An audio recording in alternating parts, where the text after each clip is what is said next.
August 8, 1936, American track star Jesse Owens shocked Hitler and the world as he won his 4th gold medal at the Summer Olympics in Berlin.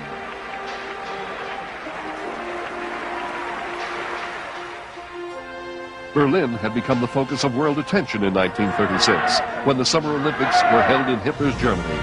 This was to be Hitler's greatest propaganda triumph. Not only would he show off his nation to the world, but he'd prove on the athletic field the superiority of his Aryan race.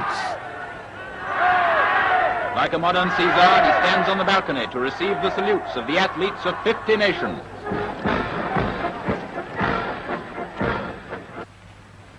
Ich verkünde die Spiele von Berlin zur Feier der 11. Olympiade neuer Zeitrechnung als eröffnet. The games were open, and Hitler's master race was on display.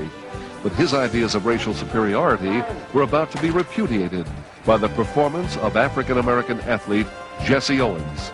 Owens, a track star from Ohio State University, had electrified college sports earlier in the year with his stunning performances. When the track and field competition began, Hitler was in attendance. He had come to watch his German team dominate their opponents. He even congratulated the first 3 gold medal winners. When Jesse Owens, Cornelius Johnson, and other African-American athletes were awarded their gold medals, Hitler was conspicuously absent. Although reasons for Hitler's absence went unexplained, many observers felt he wished to avoid the humiliation of admitting that someone he considered inferior had just beaten a German.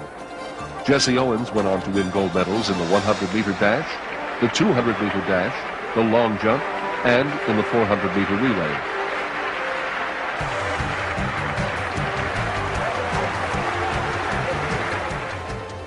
Hitler's claim of Aryan superiority was invalidated not only by Owens, but by the 13 medals won by African-American men on the track and field of the 1936 Olympiad. And Jesse Owens, the grandson of a slave, would go down in history not only for his incredible athletic achievement, but for his repudiation of Hitler's racial ideas.